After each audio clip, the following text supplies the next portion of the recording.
Hyperion and Baddanie's quest. Our story begins with a group of adventurers living in the medieval kingdom of Hyperion. The kingdom is filled with small villages and thatched cottages, and has been relatively peaceful until now. The adventurers are on a quest to find the magical staff of Zelos. They walk through the forest and notice a band of mountain dwarves. The dwarves are friendly and offer them food and drink. Then one of the dwarves turns to them and says, "Leave us, for your mockery cannot be forgiven." Now the adventurers must travel even deeper into the forest and decide whether to obey the dwarves or press on. "I'm sorry, Baddanie, but it appears these dwarves are unwilling to help us. We must venture on without their help," Hyperion says. After their refusal of help, the adventurers are immediately ambushed by dwarves who are hiding in the forest. The dwarf chieftain is named Dosul, and he laughs before the battle begins. "Well, how do you like the hospitality of our village?" The dwarf slowly approaches the two travelers. Hyperion takes out his staff and points it at the dwarves. "Stand back, dwarves! If you do not stand back, I will have to obliterate you with this staff." "Oh, hush, you fool! You do not even have the power to touch us," a dwarf says. "Hyperion, you do not even have the power to kill us," a dwarf says. "Get them, Baddanie." The dwarves laugh again, but to the adventurers' surprise, it is a hearty laugh, not the menacing one Baddanie or the others would expect. "Nope, sorry to say, but you are all going to die." The dwarves all draw their weapons and charge the adventurers. In the meantime, the orc Baddanie and the wizard Hyperion have not moved and are slowly backing away. "I don't have forgiveness for people who attack me and my slave," Hyperion says. He runs up to a dwarves and jabs his staff into a dwarf. This causes the dwarf to explode, causing shards of bones to shoot out at the other dwarves. The dwarves cry out in pain and anger and run away. "Ha ha, you will not defeat us," a small, frail dwarf says. Baddanie swings his hammer at the dwarf's head, crushing his skull and throwing it into the wall. "Yeah, lots and lots." "Yuck! So many?" the dwarf daddy says. Hyperion looks at Baddanie, punches daddy in the side of his head. "How many? Lots and lots. Can you name any? Name any slain?" The dwarf rubs his head and thinks. "Werner! Yes, Werner! Killed in Aruk! Killed several of our clans!" "So you lied to us," Hyperion says. "You have killed others." Hyperion points his staff at Daddy's head and charges it. The head explodes into many pieces and they are left stunned and confused. The same happens to most of dwarves when they find out their king is a coward. "Wake your companions! We press on," the orc Baddanie orders. Baddanie presses the dwarf. "Tell us what you know about the staff of Zelos. We do not seek it for glory, but to protect Hyperion's home." The dwarf accepts defeat and speaks. "Zelos is a strange staff, not from our world. It holds great power, but we have never heard of it before. It is said that it has the power to summon the greatest orc warriors in history. Please, Sir Dwarf, we must know where the staff is. If we do not find it, my home of Sacramentian will be destroyed," Hyperion pleads. "You can search the entire forest for the staff, but you shall not harm any innocent creatures in your path," the dwarf laughs slightly. "What the fuck did you just fucking say about me, you little bitch? I'll have you know I graduated top of my class in the Navy SEALs, and I've been involved in numerous secret raids on Al-Qaeda, and I have over 300 confirmed kills. I am trained in guerrilla warfare, and I'm the top sniper in the entire US Armed Forces. You are nothing to me but just another target. I will wipe you the fuck out with precision, the likes of which has never been seen before on this earth, mark my fucking words. You think you can get away with saying that shit to me over the internet?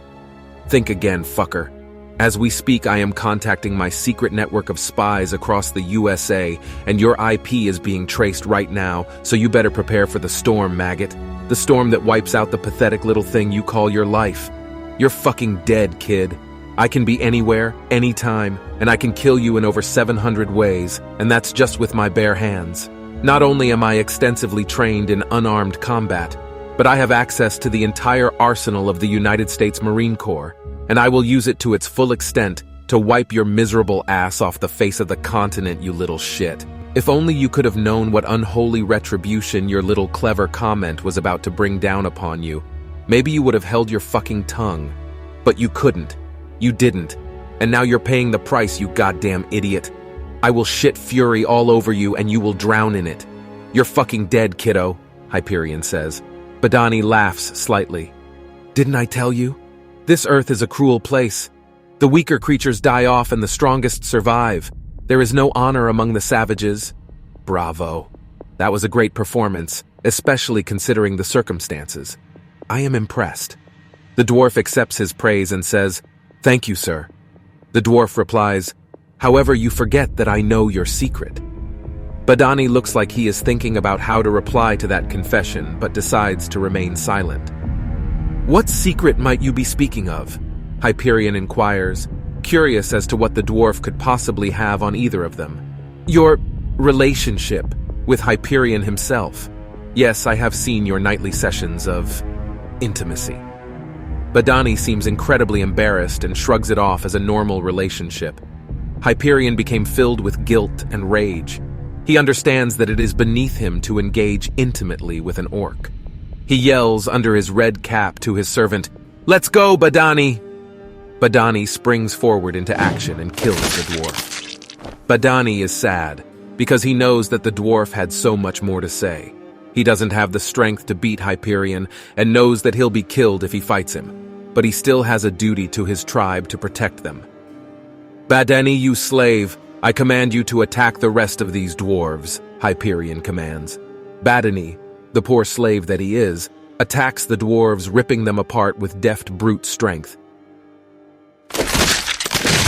He cuts down the dwarves left and right until only Hyperion remains standing. I am not sure you have the will to fight me to the end, Hyperion says. This is true. Baddanie understands that his has no power under this dynamic. But his goals are Hyperion's. The staff of Zelos is within reach. But is this the way to our purpose? If it is, then he has the will. Hyperion and Baddanie travel on down the path. According to the dwarves' map that Baddanie had stolen off, a body says that the staff of Zelos is 50 miles away. There are 12 dwarves left on the path, and Baddanie is still all by himself. Hyperion leads the orc through the forest on a path without worry. He's not worried because, as aforementioned, he has total strategic dominance over Baddanie. Man, I love that you're my slave, Baddanie. I also love that you let me fuck you, Hyperion says to Baddanie as they trek on the path. Baddanie agrees completely and then asks, What if I tried to kill you now? Would you even fight for me? Hyperion laughs a little for a sec and says, Oh yes, I would, but I would not be forced to. Baddanie understands the wizard's complex mind and nods in acknowledgement. They continue on the path through the forest. At the far side of the forest near the river, they reach a small camp. They approach the camp as Hyperion whips Baddanie.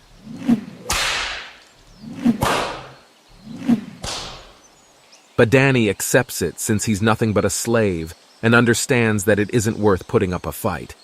They enter the camp and see that there are 2 armed dwarves, each with an arquebus. Baddanie raises his hands up and surrenders. He hasn't the strength to fight with Hyperion. Baddanie says, Master, are we doomed? No, Baddanie, we aren't doomed. Everything will be just fine. Hyperion calms Baddanie's fears. Hyperion says, Dwarves, tell me where the staff of Zelos is, or I'll rip your spines out.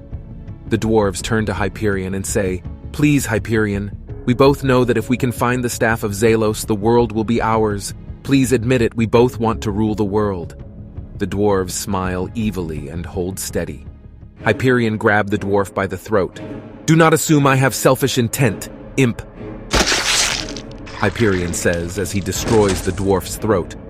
I want the world to prosper with what I can offer. I desire peace, and I don't particularly care to assume that power by force. Look at me. I am not even armed, nor do I feel the need to be. All I want is peace, and you wretched fool, you are holding my destiny in your hands. The dwarves look at Hyperion, confused. What? The dwarves look confused. What? The dwarves looked confused again. What? The dwarves looked confused. The dwarves were really confused now. Baddanie looks towards Hyperion and says, Master, I believe the dwarves are confused. Hyperion says, "Yes, I destroyed the other dwarf. Now bring me the staff of Zelos and I will ensure your prosperity and the world's." Baddanie looks at Hyperion and says, "Master, do you really think you can trust the dwarves?" Hyperion says, "No, not really, but it is the only chance we have at averting the prophecy. We need the staff of Zelos." Baddanie says, "I agree, Master," and begins to walk towards the dwarves, which are still confused. "Wait!" The dwarves scream. "We're sorry, we made a mistake. We'll take you where the staff is." "Take us now, imps, or I shall be forced to destroy you with my bare hands," Hyperion says. The dwarves submissively agree now. They lead Hyperion and Baddanie deeper into the woods. Finally, they reach the end of the forest, and they see a huge building with hundreds of dwarves working. The building seems out of place in this untamed forest. The dwarves look at Hyperion and begin to tear up. One dwarf speaks up and says, "We have surviving of the staff's power. It is our only source of energy. Our homes require the staff. Some of our youngest dwarves depend on this energy because of its life-giving properties. Is this really our only option?" The dwarf pauses and looks at Baddanie. The dwarf says, "I have 3 cubs and they rely on this staff. I don't want to lose them to this prophecy." Hyperion speaks to Baddanie. "Fuck these dwarves. They deserve to die for our people. Right, Baddanie?" Baddanie looks angrily at Hyperion. "No, Hyperion. They don't deserve to die, and I will not help you kill them. They are innocent." Hyperion looks annoyed, but continues anyway. "Fine then. We will just have to kill them all, which is fine, since I would prefer to avoid it. After we kill them, we can go get the staff and get on with our destiny." The dwarves are silent. Baddanie whispers, "What about the greater good?" "When we laid together, you promised we'd do everything to protect those in need," Baddanie reminds him. Hyperion lashes back. "You don't ever get to bring up that we fuck. Got it, lowly orc?" Hyperion whips the orc several times for good measure. "The greater good is protecting my tribe. What's so good about these pussy dwarves anyway?" As the lashes strike Baddanie, his fists begin to clench. "I can't let you kill these dwarves, Master. I will do anything for your good, but I will not let you kill this whole town. We have shed enough blood." "You think you can tell me no? I'll fuck you up worse than before. Try me, orc. Go and get the staff, you weak fool. I'll give you a head start since you're the one who wants to help the helpless. Then I'll come after you with my full fury." I don't think I will," Baddanie argues back. Hyperion's eyes are filled with rage. How could his slave and lover deny him? He's never denied him anything, even his purity. In a fit of anger, Hyperion aims his staff at Baddanie and fires off a fireball. It hits the orc right in the chest, leaving severe burns, but the orc endures. "Please, Master, I don't want to fight you," Baddanie cries. "Fuck you," Hyperion yells. He fires another bolt, stronger than before. Baddanie jumps out of the way, but he's not fast enough, and the fireball mangles his right arm. He screams in pain. He looks at what else the fireball hit. It hit several dwarves and landed on a dwarven child daycare center. "You monster!" Baddanie cries. "I'll kill you, you bastard!" Baddanie yells. He lunges at Hyperion. "I don't think you will." Hyperion jumps into the air and fires a beam of negative energy at Baddanie. He hits him in the chest and he screams. "Ah!" He falls on his knees, then falls over. The dwarves look on in horror, powerless at what they are seeing. "What the fuck are you all looking at?" Hyperion towers over Baddanie, ready to unleash a fatal death beam. Before he has a chance, the city surrounding them suddenly becomes dark. Baddanie shuffles away in the confusion. A dwarf can be heard shouting, "We have hidden the staff of Zelos to protect it from all forms of evil. If our city falls in the process, then so be it. The prophecies surrounding Sacramentian will be fulfilled." "What? What the hell are you talking about?" The dwarves are silent, not even daring to breathe. "We are dying so that this prophecy can live on. I will not let my home be destroyed. The red mist shall not fall upon my Sacramentian as it has many other regions before it. That staff is the only thing that is known to redirect the red mist. If you think little fucks like you will stop me, you're sadly mistaken." Hyperion shoots a beam from his staff, obliterating the legs of the dwarf in front of him. "Where did you hide that staff, bitch?" Hyperion demands to the legless dwarf. I'll never tell you. the dwarf weakly says.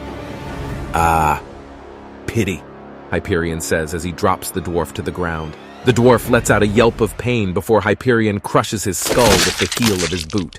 The dwarves all scatter. Baddanie weakly stands up and faces Hyperion. Please, master, please stop this madness! Hyperion smacks him with his staff hard enough to knock out all of his teeth. Maybe that'll shut you up! You harming me accomplishes nothing, Baddanie whimpers. Hyperion answers, I was hoping it would accomplish the goal of you shutting the fuck up. Please, master, please stop this madness. I've accepted my fate due to me, but please, you must stop this madness. The dwarves may still let us share the staff. I care not for the dwarves. I care not for anything. I will not fail. I will fulfill the prophecy. I will not let the red mist fall upon my home. I will make sure my legacy will be remembered. Help me, Baddanie, or you'll be remembered as a traitor, worse than these dwarves. I miss our nights under the Sacramentian sky, Hyperion. Don't say that, Hyperion says sadly. It hurts his heart to hear his lover-slave say such a thing. Baddanie takes a step towards him. Please, master, help me, I beg of you. Baddanie, you know I can't. I need to do this. Sacramentian needs it. It's your home, too. Please, Baddanie, stop being such a fool and help me genocide these dwarves. I need you, Hyperion says, tears rolling down his cheeks. I'm sorry, Hyperion, I can't. I won't let you go down this path. You mean too much to me. Let's go home. We'll find another way. Together. Baddanie tells Hyperion, putting his hand on his cheek. He wipes the tears from his lover. Baddanie embraces Hyperion, and the two kiss. I love you, Baddanie says. I love you too, Hyperion answers. He holds Baddanie in his arms. Which makes it so much harder that I have to do this, Hyperion says sadly. Do what? Baddanie asks. Immediately he feels something plunge into his stomach. Hyperion, he says weakly. I'm sorry, Hyperion says. He plunges his staff deeper into Baddanie's stomach till Baddanie blows up into a million pieces. I'm sorry. I'm sorry, he repeats. You're home now. He wipes the remaining tears from his eyes and begins his walk towards Red's largest building in the lightless city. As he presses forward, he notices that there is something hanging onto his shoe. He examines it and recognizes it as a piece of Baddanie's cheekskin. He places it in his pocket for good luck. I'll see you in the next life, Baddanie, he says to the empty street. He then begins to hear sounds of fighting in the distance. He readies his staff to devour whoever may come his way. A small child walks up to him and innocently holds his hand. I lost my parents in the confusion, mister. Hyperion wastes no time and holds the boy by the neck. He now has a child hostage for leverage. Hyperion has nothing in this world holding him back now. He holds the boy into the air by the neck. Come out now or this putrid little fuck dies! Hyperion yells. He feels more unhinged than ever before, having lost his favorite pet. He needs to share the pain with others. Suddenly, a group of dwarves holding torches approach. I surrender! I surrender! Please don't kill him! One says. Too late, Hyperion says. It's revealed the boy was dead the moment he lifted him in the air by the neck. He throws the corpse at the group of dwarves. Run! One of the dwarves yells. The remaining dwarves look at each other in panic. They're not used to being in a fight and they're tired. Where's the fucking staff of Zalos? Hyperion screams out again. A small voice speaks up. It's a girl. It's on the west side of the city. It's in the worship cave of Kanara, our dwarven goddess. Please just go there and take it. Please just stop hurting my people. You want me to stop hurting your people? Too fucking late. He stabs the girl. He begins running west to find this cave. He's so consumed with rage he doesn't notice the shadows following him closely behind. He arrives at the cave of Kanara. There is a community of dwarves there who keep torches lit at all times to commemorate the energy this center once brought. The dwarves have lost many battles over the years, and now the staff is the only force left lights the city. He sees a group of dwarves gathered in a corner talking. I surrender, please don't hurt me, I will lead you to the staff, one says. Before the dwarf has a chance to guide Hyperion, a light beam devours the dwarf, sending skull fragments in every direction. Fuck! Hyperion shouts. I didn't fucking listen before shooting! The deranged Hyperion starts trying to put the fragments of the dwarf's skull together, in hopes of getting the answer out of him. After several minutes, he decides to get the information out of the other dwarves. I know where the staff is, one of the dwarves says. Tell me, Hyperion demands. We have to go through the underground passage. You don't have to do anything, Hyperion says. I'll go myself. He blows up the dwarf and heads to the passage himself. As he's walking down the passage, he hears something, almost like footsteps, but not. He turns around, and nothing is there. Shit, I think I'm going crazy, Hyperion chuckles to himself. He continues walking down the passage. Suddenly, something grabs his ankle. He kicks, trying to get free, but it won't let go. He twists and turns to get out until he gets a knife in his ankle. Hyperion falls and grasps at his ankle. He hears a voice in the distance whimpering and crawls towards where he hears it. Don't ruin your legacy, master, the voice says in a low murmur. Oh fuck, this shit is fucking bananas, Hyperion says.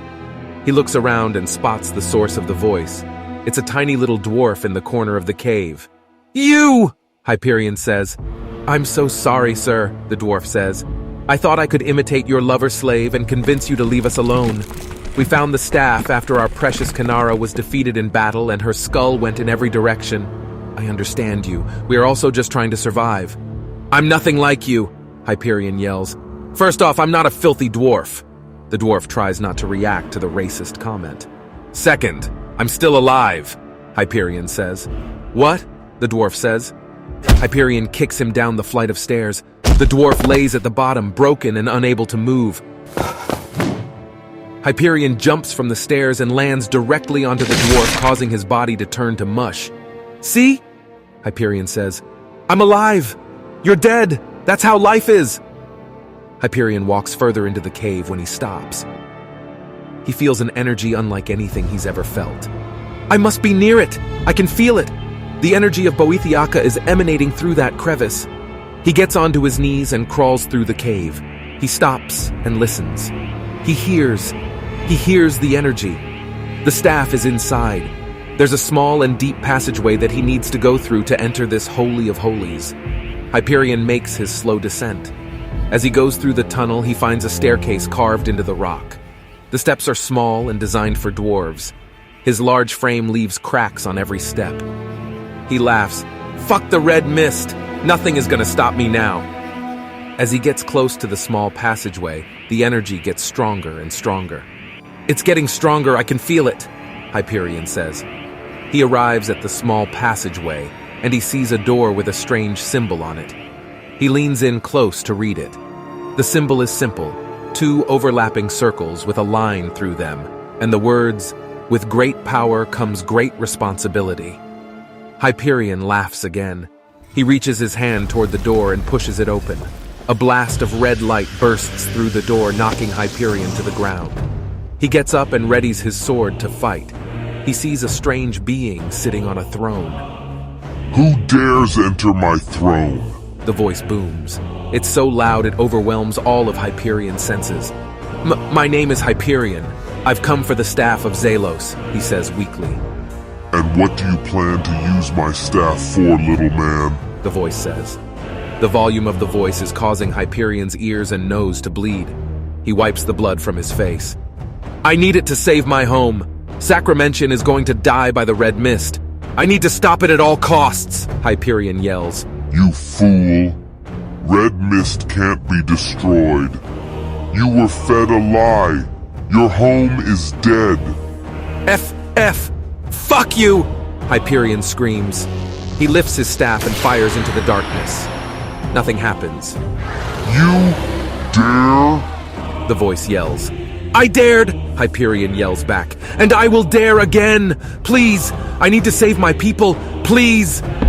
A towering figure steps out from the shadows. The being wears a mask of black bones with a gaping hole for his mouth. He wears armor made from the skins of countless humans and dwarves. His armor is pieced together by the skull fragments of millions of fallen dwarves. The voice booms once more. No man can overturn a prophecy. Your city was meant to be consumed. You are not fit to live any longer. I can't let go. I don't believe you, Hyperion says.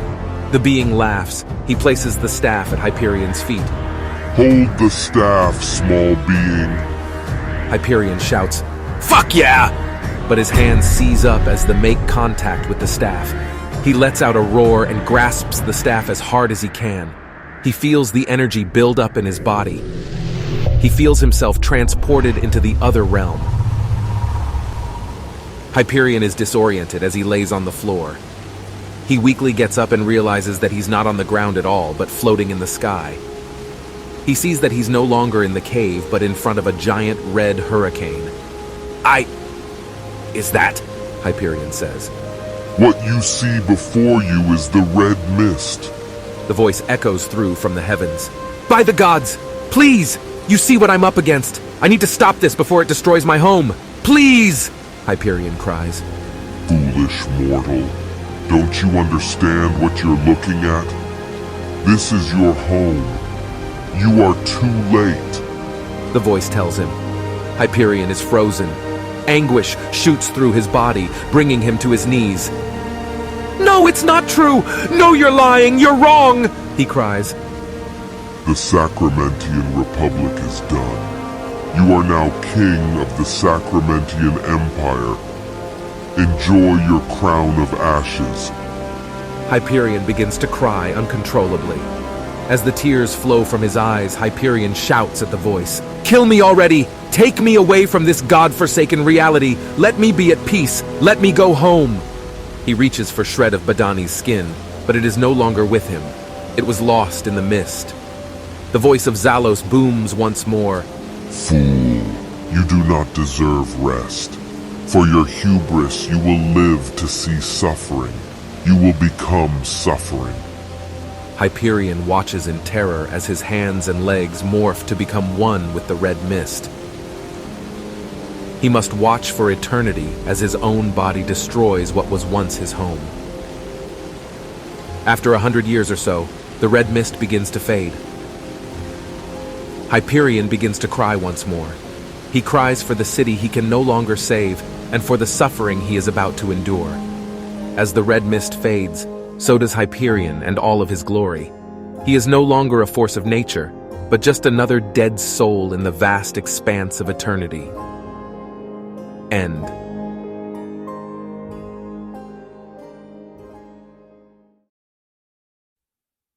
You awake in the comfort of your own bed.